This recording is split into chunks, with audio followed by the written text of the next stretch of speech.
Assembly chamber. Sound.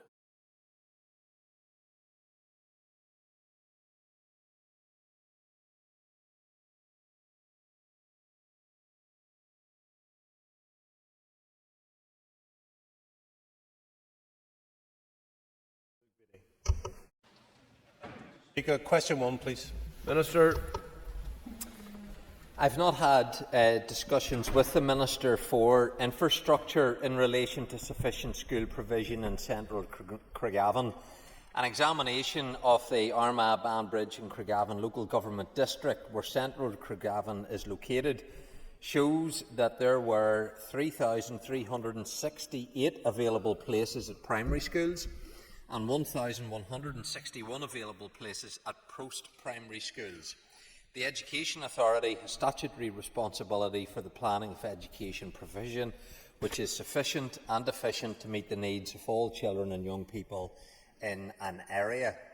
The EA Area Planning Team has examined this area and has reported for primary schools overall there are available places in all sectors with the exception of the grant-maintained integrated. There are limited places available at post-primary level. However, the demand for Year 8 places within the time frame of the Strategic Area Plan covering the period of 2022 to 27 will decline. Where pressure on school places does arise, my department is able to respond to that pressure by use of the temporary variation procedure. Any school that is oversubscribed can request additional places through a temporary variation, and if there is a shortfall of provision in that sector and that area, additional places will be allocated. This ensures the school admission system can flex and respond to demand as and when it arises. Mr. Beattie. Thank you, Mr. Speaker. I thank the Minister, and can I thank the Minister's team for winkling out the answer to that question, which wasn't very well worded for myself, so thank you for that. I suppose the point I'm making, Minister, is in central Craigavon, there's an awful lot of private houses now being built, and there's a real concern that we do not have the school provisions if it continues at the rate that it's going at this moment in time. And if you look at the likes of Portadown College, which is getting a new build, the Portadown Integrated Primary and Craigavon Senior High School. Question, Mr. Beattie. And Craigavon Senior High School, and they need extra space. Could I just ask the Minister if they will review the bills to give them that extra space? Minister. Thank you, Mr. Speaker. Well, the citing of housing developments is one area where schools will make the case for a need for a change in the enrolment figures, and that is often a case for change that can come through, and that would be reflected in any reports that would come to me. If there is new housing developments, what would that mean for an increase in the birth rate and potential pressures then on schools? But housing developments in and of itself wouldn't necessarily translate into an evidence of the need that is required for schools. But I think I've outlined, Mr. Speaker, the flexible nature in the way in which we would approach these matters as a need would arise. Carl Hunter. I thank the Minister for his answers so far. Minister, can I ask, off the back of Mr. Beattie's question, what role does your department and or the EA play in discussing with councils the formation of local development plans? And the reason I ask is there's a fantastic new school of Millstrand in Portrush that has been built, but there is ongoing road safety concerns due to this being a built-up area. Thank you. Minister.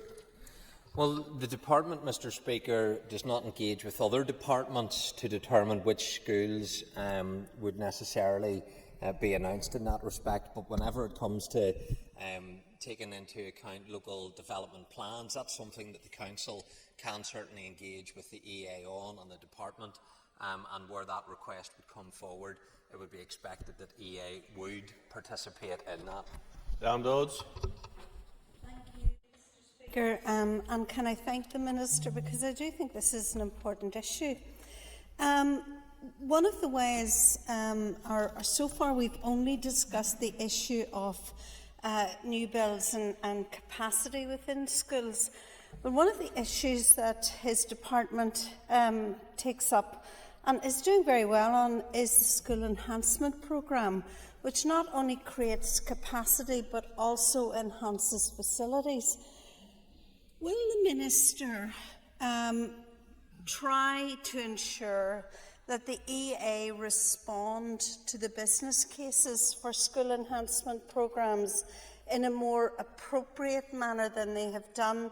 And I think in particular of Carrick Primary School in Lurgan, where the process of getting the school enhancement programme has gone on for many, many years. Okay, we'll get to this. Minister.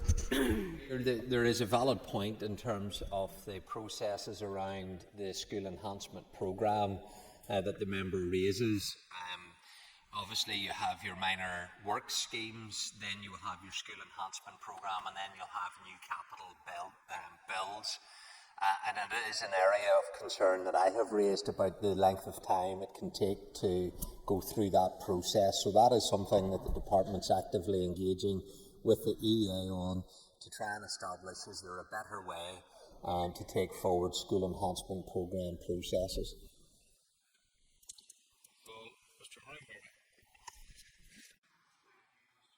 Question 2, please. Minister. Major refurbishment projects are assessed through the School Enhancement Programme, which targets investment to address immediate and pressing accommodation needs in schools. The second call to the School Enhancement Programme closed for applications from school managing authorities in February 2017. The applications were assessed against key criteria such as rationalisation, suitability, condition, and the percentage of pupils with special educational needs and allocated free school meals. The selection criteria will be reviewed in advance of any future calls for the SEP programme. Minor refurbishment projects, typically up to £1 million, are considered through the minor works scheme. Unfortunately, the demand for investment far exceeds the budget available, so difficult decisions have been required to prioritise works to keep schools open, pupils safe, and to provide education access for the most vulnerable. Many schools across the estate are in urgent need of investment, and I am delighted to have progressed 7 SEP projects to procurement earlier this year. Unfortunately, the number of projects that I am able to progress is restricted due to the challenging budget position and SEN placements. I can assure you, Mr. Speaker, that I'll continue to make the case for increased investment in the education estate to allow much needed projects to be delivered. Mr. Harvey. Speaker, thank you, Minister. Minister, how can a school apply for a minor works for refurbishment? Minister. Well, Mr. Speaker, the number of schools that I've visited have highlighted minor work schemes that are necessary, and presently where we are trying to meet the need is around that inescapable statutory requirement around health and safety, fire protection, or other statutory obligations around disability discrimination acts. So that's where you would approach the EA for an unavoidable minor works application, and they would then take the school through that process. I very much want to get to a place where we can deliver so much more by way of the refurbishment and enhancement of our school estate. That's why I continue to put forward comprehensive bids as part of the financial monitoring round process within the executive, and I trust that all colleagues in the Assembly will support me in the case being made for further investment in education. Steve Aiken. I thank the Minister for his remarks so far, and may I make a declaration of interest as a school governor for Kilbride Central Primary School. Minister, is there any advice you could give to school governors, particularly of schools that are stuck on the SEB programme, how we manage to navigate ourselves through the Kafkaesque approach that the EA seems to be developing and every time we try to have a conversation about a business case? Thank you. Minister. Well, Mr. Speaker, whenever a SEP, a school has been successful in that SEP programme, you can then advance those schools into the ICT scheme, the integrated design type process. That's when you appoint your architect, and the professional support is put around that team to try and advance it. So I understand the frustration that for some schools they were announced as part of the SEP programme, but they haven't been able to advance. Once you are able to advance into that next phase, you then can make progress, and I want those schools to get to the point where at least they're at that pre-tender stage where the design work's completed, the feasibility studies have been carried out, a business case has been approved. But the member is right, the process, I think, takes too long, and it obviously leads to frustration. That's why I'm holding the department and EA to look at that process to see how it can be improved. Conor Donnelly. And thank the Minister for his comments so far. I noted the Minister mentioned that the key criteria are to be reviewed before the next round of projects. I wonder if you would be able to tell us when the last review of the eligibility criteria was. Thank you. I think the previous answer referred to 2017, whenever there was a scheme. As things currently stand, I'm not in a place where I can make another call on schools to come forward for either a school enhancement programme or, for that matter, a new capital build. There are so many that are currently awaiting that it amounts to billions of pounds would be needed to deal with those who have already got approval for a new build or indeed for a school enhancement programme. So as things currently stand in the near future, I don't have any intention to open up a call for either SEPs or for new capital builds. If that changes, obviously then I would look at what criteria would be used in carrying out any assessment for those schools that would come forward. But there is no immediate plans for a call to be made in these areas. Tom McAleer. Question 3, please. Minister. Thank you, Mr. Speaker. On the 18th of July this year, the Northern Ireland Executive agreed that the Strual Shared Education Campus should proceed immediately to contract award and for investment of £375 million on the programme. The main works construction contract was signed on the 7th of August this year, and I'm delighted to confirm that the programme is progressing at pace, and my officials are fully engaging with all of the stakeholders around every aspect of delivery.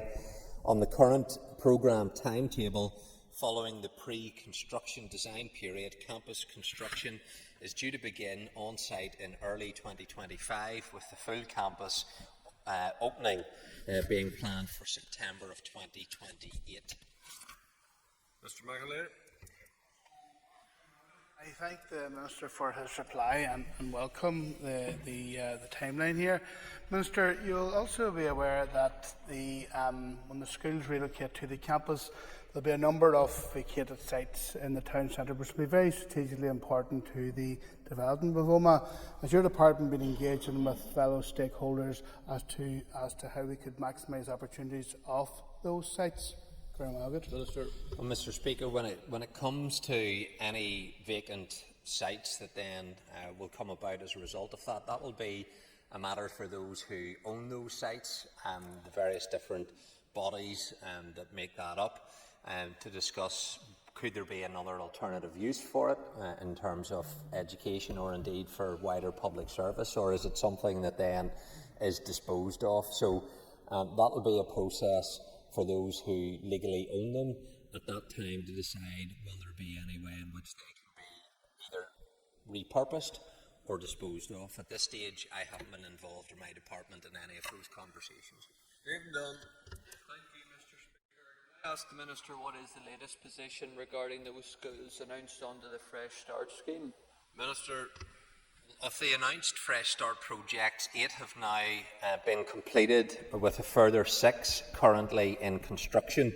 And the member will know that, unfortunately, earmarked Fresh Start funding was removed by the Labour government and the previous Conservative government. Ring-fence funding is therefore no longer in place for the planning and construction of any of the remaining 10 Fresh Start projects that are not currently in construction contract. But what I have been able to do is place these remaining unfunded Fresh Start projects into my department's executive funded major capital works programme, and that would allow the projects to continue to advance in planning and design. Question 4. Mr. Speaker, I've made funding available to progress the School Enhancement Programme Project for Holy Child Primary School through the design stages to pre-tender stage. A decision to release the tender will be taken on a case-by-case basis, dependent on budget availability at that time, and I'll continue to make the case for additional capital funding for education through the Executive. Mr. DeLargate. Minister, thank you for your answers, and I appreciate you've already dealt with SEP in quite a lot of detail here today. I should declare an interest as a member of the Board of Governors and as a former teacher in Holy Child School as well. But as part of that Board of Governors, we condemned several huts this summer and before because of black mould. This is something which I think many of your colleagues have touched on, but it's around how quickly EA react to that. So if you could provide me with any more detail on that, it would be greatly appreciated. Sure. Thank you, Mr. Speaker, and can I commend the member for continuing to serve on the Board of Governors. I think it's important that elected reps, where they can, are able to do that because they can add value to the school that they're serving. Is highlighted the SEP process for this particular school. The tender process has begun for the appointment of an integrated consultancy team, and they will then take the project through that design and construction phases of the project, and the ICT will be appointed before the end of this financial year.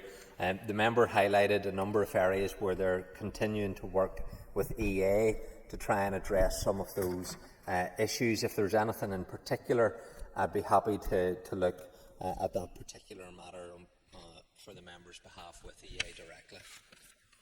Mark Durgan. Thank the Minister for his answers thus far and what sounds like progress to something that was initially announced in January 2020. Of course, we've had that was one of the first announcements post a 3-year collapse, and we've had a subsequent 2-year collapse. Given that delay is the biggest driver of cost, will the Minister acknowledge that the political paralysis that's become all too familiar here has cost our public services, our education system, and is costing our children dear? Minister. Well, Mr. Speaker, I very much want to make sure that this executive is able to deliver on all of the key issues facing the citizens that we serve.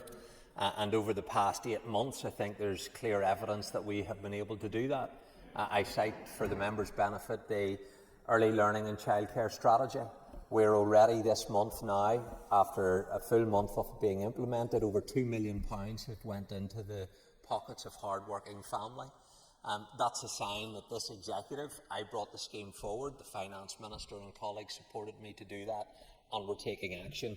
I also announced major capital spend in terms of a new strategy for special educational needs. We announced new capital bills.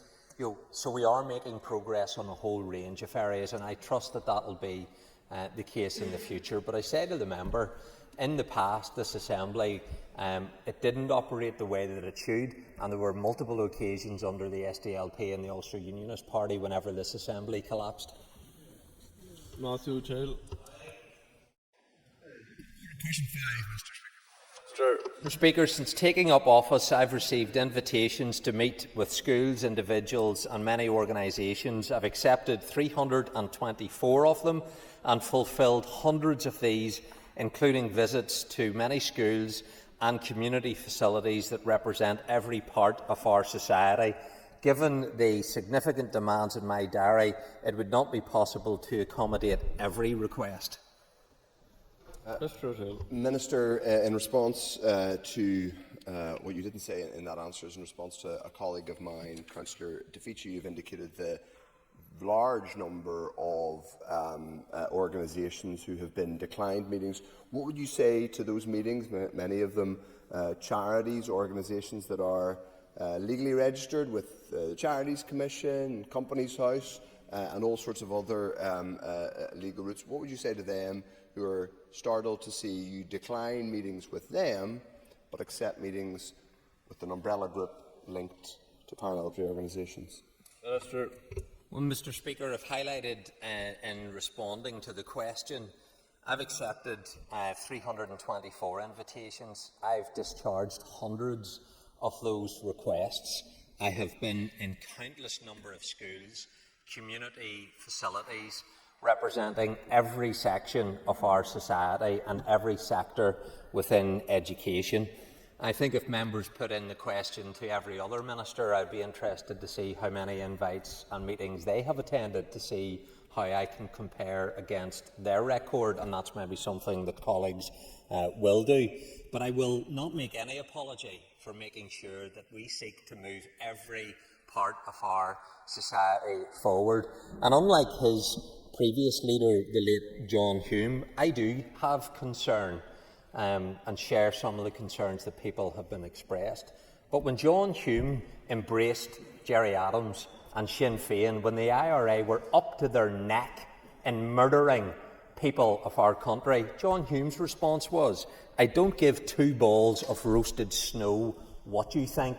I, however, do have concern, and I share those concerns, but I'll continue to work in every community to bring them forward. Nick Matheson. Mr. Speaker, can the Minister provide an assessment of the extent to which he considers that the LCC represents the views of prescribed unlawful paramilitary organisations, and on that basis explain the rationale as to why it was appropriate to hear their views in relation to education policy?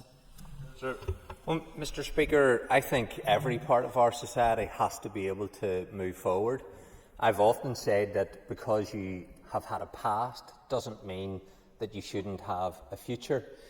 And some of the very people that you're being critical, or some are being critical that I met with, my family locked up day after day in the Maze prison, served in the H blocks, shot at going to work.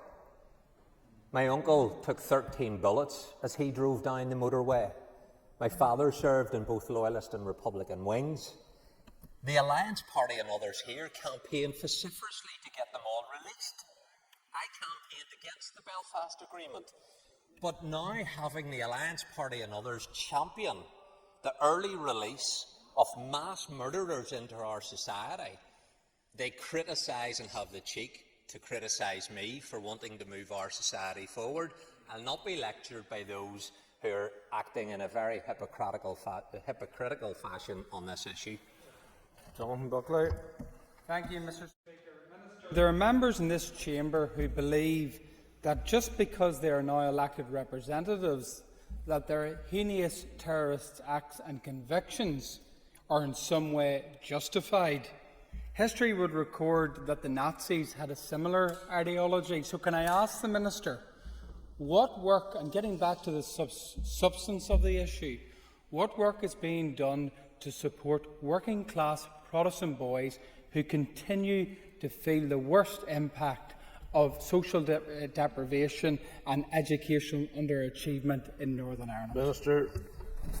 Well, thank you, Mr. Speaker, and I thank the member for his question, because I was shocked when I heard Pat Sheehan justify the heinous acts of the Provisional IRA on the basis that he now has an electoral mandate. The electoral mandate does not change the fact that Pat Sheehan was a convicted terrorist for a prescribed organisation, and they will not be viewed, and those who participated will not be viewed in any other way just because they managed to get votes to get elected into this House, compared to other loyalists that they now criticise me in whenever it comes to meeting.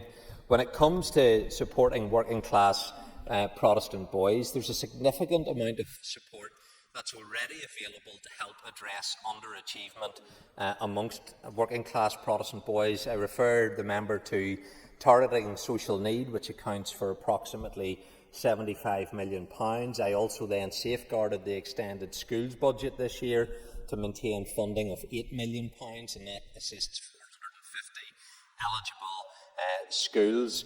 And then we have Fair Start programmes. Many of these programmes benefit everybody, irrespective of their religious background, and that's the right thing to do. And later this week, I'll be officially announcing the RAISE programme, which again is about trying to address that educational underachievement, which exists in many of our working class communities, but is particularly acute in those from a loyalist Protestant background. Philip Brett. Minister. A task force has been commissioned to progress this important work. In the pursuit of consistency and equity of support, the task force held its first meeting on Friday, the 27th of September. It is chaired by the Chief Executive of the CSSC and includes senior representation from the Department of Education and the Education Authority. The task force will develop a proposed model for controlled school support, including a dedicated body to include managing authority responsibility. The task force is due to report back to me by December of this year, and I'll be in a position to provide a further update to the House in due course. Mr. Brett. Thank you, Mr. Speaker, and can I thank the Minister for his update on this really, really important work. Would the Minister agree with me that it shows his commitment, and indeed our party's commitment, to ensure that all educational sectors in Northern Ireland are treated equally and have the same representations across the board that they rightly deserve? Well, can I thank the member for those comments, because it isn't just my view that there needs to be this support for the controlled sector. It comes from the Independent Review of Education, where they also made this recommendation, and there was an evidence base for that. And one of the comments that was highlighted in that report was that the managing authority role has always been a challenge, because the EA also provides a wide range of services to all other schools. This results in complicated systems for school management, which are in particular suboptimal for the controlled sector. And the Independent Review of Education also referenced what was then a recent landscape review of the EA, and that landscape review also produced similar findings and highlighted many of the same failings for the controlled sector, which the Independent Review of Education also highlighted and made recommendations upon. Mr. Speaker, to ask the Minister if he acknowledges that he's actually going against the recommendation of the Independent Review of Education in establishing yet another management authority in Northern Ireland, rather than setting up a single management authority. Minister. Mr. Speaker, no, I don't. But it's interesting that the Alliance Party seem to now be positioning themselves against the control sector. But they brought through an Integrated Education Act to give preferential treatment to one sector. What I am after is equity for all of our sectors. That's why I'm supporting this proposal and asking for this task force to report to me by the end of the year. Colin McGrath. Sorry? Question number 7.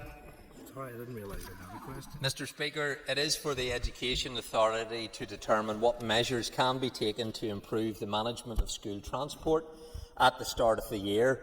However, my department is committed to supporting the EA in delivering those improvements. The EA is currently developing a smart transport project which will digitise key transport functions such as route planning, and introduce other digital solutions, enabling it to have visibility of all services travelling to a school. This will allow the EA to better optimise the school transport network, deliver efficiencies and improve the information available to parents about transport arrangements. Transport assistance is provided to over 90,000 pupils travelling to and from school each day, of which around 10,000 have an additional transport requirement detailed in their statement of special educational need. The number of children with a statement of SEN requiring bespoke transport arrangements continues to increase. The EA can only start arranging transport once a school placement has been confirmed, and this can present operational challenges in the management of transport provision at the start of the school year, especially in relation to taxi transport. As a potential enhancement of the current model, the EA is piloting a 7-seater vehicle within its own fleet to determine if this affords flexibility in the delivery of transport for pupils who need more bespoke arrangements and would help minimise disruption and delays at the start of the school year. Mr McGrath. Thank you very much, Mr Speaker, and I thank the Minister for working so diligently and quickly through his questions. Could I ask, would the Minister not agree that the principals of schools do know pretty much from the beginning of one year what they're going to require in the following year, and that there should be a procedure for EA to be able to interact with school principals much earlier to determine what needs there are, rather than waiting until the beginning of September to see problems? Minister. Well, Mr Speaker, I like to facilitate everybody asking their questions and engaging with me. The member is right in terms of that sharing of information. That's why this digital scheme actually will be helpful, because it will help capture that data and make it more readily available to those who are involved in taking those decisions. So part of that, say, an end-to-end review around special educational needs is about looking at the current processes that are involved, making it more streamlined, sharing of information, and all of that should help make these decisions more speedily and effective, because I do recognise it has not been what it should be in some cases when it came to September. Part of that has been as a result of the process by way you have a placement secured and then you seek to put in the transport arrangements, and in some cases that has required new provision, access NI checks, and all of that has led to a delay in some cases, which I think is regrettable, but we do need to find better ways to improve that process. Bobby Butler. Speaker, thank the Minister for his update and the news of a new digital solution. But I don't think the digital solution will reach into the policy failures here. This is a draconian policy around transport. We see failures every year, particularly around transfer tests for schools that don't comply with the policy, and also issues like bullying, where young people are having to attend other schools other than the one closest. Can the Minister give a commitment to a full and fundamental review and reform of the transport policy? Well, the policy is underpinned by legislation in many respects, and where there is a full review that should take place, and some members have advocated for this, it may require legislative change, but I am keen to look at transport in its totality. The department spends approximately £120 million a year, so that is a significant amount of funding. Some colleagues would advocate that the current 2-mile distance for primary and 3-mile distance for secondary schools is too restrictive and would like to see that more accessible. That would have a very clear funding challenge, and our transport policy underpins the plurality of choice of type of school. And so if we were to look at that in its comprehensive sense, then it may lead to changes which could require legislation. But I do think we have to look at this, because it's about providing the service at the right place for pupils, but it's also an issue when it comes to the increased level of expenditure. From the public perspective, we need to be satisfied that that money is being well spent and can be justified. Monsieur. Little Hall, question 8, please. Minister. A review of the home-to-school transport policy commenced in 2018. However, it was paused by the then Minister due to the pandemic and further suspended pending the outcome of the independent review of education. It is important to note that the transport policy supports other policies within the department, such as parental preference and special educational needs. Work is progressing on the end-to-end review of SEN, and work is already underway on an action plan arising from the EA's landscape review to include detailed consideration of the operational delivery of services such as school transport. Any review of the home to school transport policy should complement and build on the outcomes from all of these work streams, and it's in this context that I will consider the utility and timing of a new separate review of the transport policy. Time is up for questions to the Minister. I must commend the Minister on his speed reading that he's learned since he became Education Minister, so it's good he's learning something. And we move to topical questions. We call Cara Hunter. Minister, it's been great to see parents avail of the NI childcare subsidy scheme announced in May of this year, but in a recent answer it indicated that the childcare strategy may have been paused while this scheme was being developed. Is this the case? And has there been any work since then on a longer-term strategy? Minister. I can assure the member there has not been any pausing of the development of the childcare strategy. What we did do was prioritise the establishment of the Northern Ireland Childcare Subsidy Scheme. I think that was important that we set that up, and I have to say it has been rolled out across Northern Ireland incredibly well. The Early Years Organisation is who the Department commissioned to carry out this work for us, and the uptake, I think, demonstrates the very efficient manner in which the childcare subsidy scheme has delivered, and that 15% in addition to the 20% tax-free childcare allowance has proven to be the right model upon which we have based that scheme.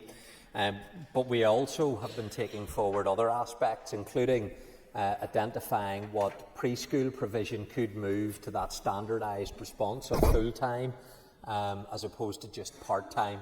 And that's something that we are developing, and I would hope that we would be in a position in due course to announce what 100 settings are able to move towards that full-time provision. We are also using the information that has been gathered from the childcare subsidy scheme to inform all of the work that will be taking place to develop that comprehensive strategy. Ms. Hunter. Thank you, Minister, for your detailed answer. Just off the back of that then, we know that every day parents across our constituencies are paying what is almost like a second mortgage for childcare. Can I ask then, do you have a rough timeline of when we can anticipate the childcare strategy coming forward? Thank you. Minister. The childcare strategy will take, I would say, a number of years to get the final comprehensive strategy in place, and I think my engagement with the stakeholders have indicated they want it to be comprehensive, detailed, as we seek to develop that. But that has not prevented us as an executive from taking forward measures around the childcare subsidy scheme, including then the standardisation of that preschool provision towards full-time places. And where we can do more, then I'll want to do more. But the development of that strategy, we need to get right, engaging with as many different organisations as we can, so that will shape the totality of that comprehensive scheme whenever it comes forward by way of the strategy. Question 2 and 5 withdrawn. I call Trevor Clark. Thank you very much, Mr. Speaker. Following on from the previous question, I suppose, and commend you, Minister, for the rollout of that £25 million package. Can you indicate how much of that package has still outstanding to roll out? Well, the Executive agreed £25 million to be allocated towards that, and we have been drawing that down from September, October of this year. Obviously, if you apply that for a full financial year, the current provision that you would need would be in the ballpark of around £50 million to do what we're currently doing. But we need to build upon that, and so that's why, as we develop the scheme, I'll continue to put forward the proposals to the Executive as to what further funding would be necessary to build upon the work that we've started. Mr. Clark. Can I thank the Minister for that question, and appreciate, Minister, that you have a very family-centred approach in terms of the rollout of this. Can you indicate actually how many families, and in terms of real numbers of many families, have actually benefited to date of this programme? Mr. Clark, or Minister. Mr. Speaker, as of the 7th of October, 12,966 children and 1,524 providers have been registered for the scheme, with the first payments being made to bills in September, just last month. So in September, the scheme alone saved parents almost £1 million in their childcare bills, and then you had the additional £1.1 million of savings that was drawn down through the tax-free childcare allowance through Westminster. So I think that's a demonstration of how this executive and this department is actually making a real impact. And I know from speaking to those families, they greatly appreciated the support because they are finding it difficult. And I've also had feedback that has indicated for some of those families, they have been able to increase the number of hours that they are working, because that is a key component underpinning this scheme, that it isn't just about helping to meet the costs of childcare, but it is also to act as an enabler, often, in most cases, women, to be able to re-engage in the workforce or to do more through their employment, and I've had some evidence that suggests that is happening. Egan. Minister, further to previous commitments in the last question time, could you please provide an update with any engagement you've had with the Health Minister in relation to nursing provision in special schools? Minister. Yes, I had a very helpful meeting organised by Michelle Guy and Nick Matheson and a number of principals, where we talked through all of the issues that are impacting in our special schools, particularly that concern about potential withdrawal of nurses, but also some of the changes that we've had with allied health professionals withdrawing from these settings. On the back of that meeting, I have been corresponding with the Health Minister, and I believe we also have a date for a meeting to take place again with Nick, Michelle, the principals and the Health Minister and myself to go through these issues. Thank you. Minister, would you commit to working with the Health Minister to instigate a review of the current level of nursing provision in special schools to ensure all students are receiving safe and appropriate medical care? Mr. Speaker, the member rightly highlights the collaborative nature by which departments need to operate in order to meet the needs of the children and young people who are in our special schools. And we won't be able to provide an education for those children and young people if we don't have the appropriate professional support from the Department of Health and the trusts. So it is critical that there is support put in place. Very clear concern is being raised by the teaching professionals and principals that the withdrawal of services is already having an impact in terms of the educational potential for those children and young people. And I was particularly struck in one of the schools that I visited, where the only way in which the child is able to be in the school is because her parent or grandparent is coming and staying in an annex beside her classroom for 3 to 4 hours a day. Otherwise, that child wouldn't be allowed to come into the school because of the complex medical needs that exists, and that there isn't that provision being provided by the Health Trust. I don't think that's satisfactory, far from it, but I do need the Department of Health to step up and help me in this. Keith Buchanan.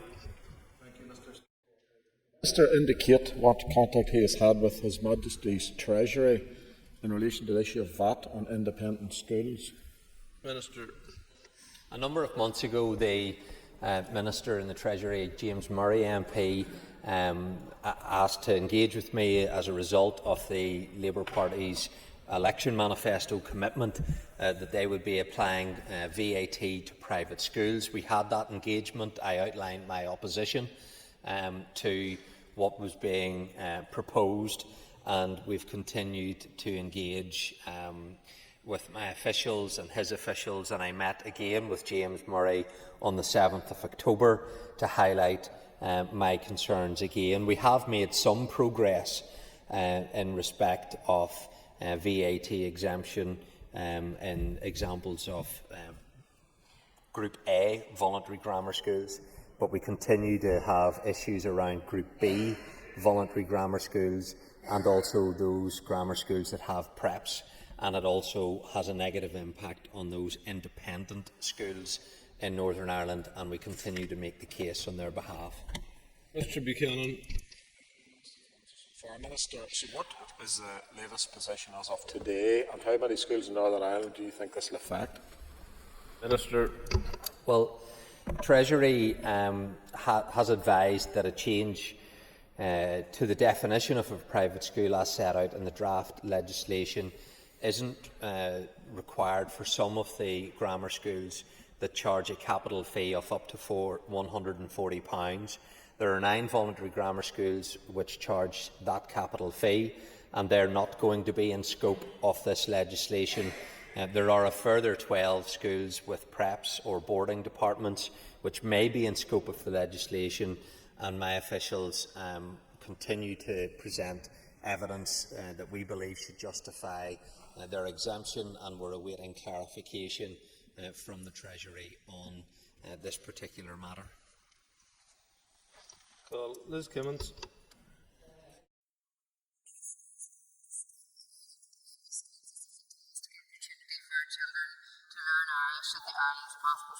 With a growing demand for the scheme across the north, can the Minister provide an update on any plans around the funding for that? Thank you. Any funding is, of course, subject to what allocations are received within the department, and education isn't funded to the level that we would all want it to be. That has implications when it comes to resource implications, but on the particular case that the member raises, I'm happy to write and provide any specific detail for that organisation. Ms. Gimmons. The Minister for his answer, and I suppose early engagement with a second language has really good benefits educationally, psychologically and for employment for children and young people. So can I ask the Minister then, as part of that, if budget allows in the future, would you consider reviewing the funding that's currently in place? Sure. Well, happy to look at any proposals. I've been particularly impressed whenever I visited a number of the Irish medium schools. The cognitive impact that it has whenever it comes to learning another language, that has a clear educational benefit. That's true of those who immerse themselves within the Irish medium and those who are learning other language. There's a clear correlation of that cognitive ability when it comes to then other parts of education. So I'm more than happy to support proposals that are going to have a positive impact. Again, I just come back to that point. The financial resources that my department needs are significant, and we're currently being underfunded. Harvey. Speaker, Minister, could you possibly provide us with an update on the consultation concerning the school uniforms, please? Mr. Speaker, the consultation was launched in June, and it was to gather stakeholder views in areas such as the need for statutory guidance in relation to school uniforms, particularly around the cost and affordability of those uniforms, the use of branded items and sole supplier arrangements. That consultation closed on the 27th of September, and there was a large response, and I'm pleased to say that many people shared their views with us. There were just under 7,500 responses overall, and approximately 4,000 of those were from children and young people. Mr. Harvey. Thank you, Minister. Minister, when would you hope to be in a position to introduce legislation regarding school uniforms? Mr. Speaker, I would be keen when we have carried out our analysis of the consultation responses to bring forward legislation in the coming months so that the committee can get into its role of scrutinising that, and that the Assembly then can give its due consideration of the issue. So I would hope to bring forward legislation to my executive colleagues for their consideration within the next number of months. Melissa McKee. Corla, the Minister will be aware of the challenges which face so many families when it comes to securing an assessment and diagnosis for autism for their child. Can the Minister outline what work is he doing with his counterpart in the Department of Health in terms of new strategies or plans that are being brought forward to ensure these families can access services quicker so that they can get this vital diagnosis, so that from the educational perspective that the proper support can be provided to the young person? Minister. I met last week with the independent reviewer of autism, and we discussed these very issues in terms of how do we support families and the young people in particular, especially in that early intervention, because all of the evidence shows the sooner that you can intervene and provide that support, the better the outcome you're going to have. Part of the special educational needs end-to-end review has been looking at all of those issues. That review is coming to a conclusion, and I hope to be able to provide an update to the House around how we will take forward special educational needs transformation across all of the issues, including this area of autism. Mr. McKee. Thank you, Minister, for your answer to this point. In fact, you nearly sort of read out my second question to you as well, too, in terms of early intervention. And can I ask you, Minister, if you can commit to making early intervention a real priority in terms of how the Department approaches this area of special educational needs? I think, Mr. Speaker, one of the key outworkings of the review that has been carrying place will be identifying how you can move those interventions to a much earlier stage. So I can assure the member I very much believe in early intervention. The challenge, I think, has always been how do you meet the current need whilst then investing further upstream in terms of that earlier intervention. So we need to be able to do what we currently do, but we need that additional investment. That's why we have put forward a significant bid as part of the transformation, and the Department's bid will be assessed in due course by the Transformation Board. But a key component of that bid is around special educational needs provision and how we can transform our approach to that. We don't have time for further questions. The Minister for Education. So we move to the Minister of Finance. And I call Nick Matheson. Mr. Speaker, question number 1. With your permission, Mr. Speaker, I will group questions 1 and 3.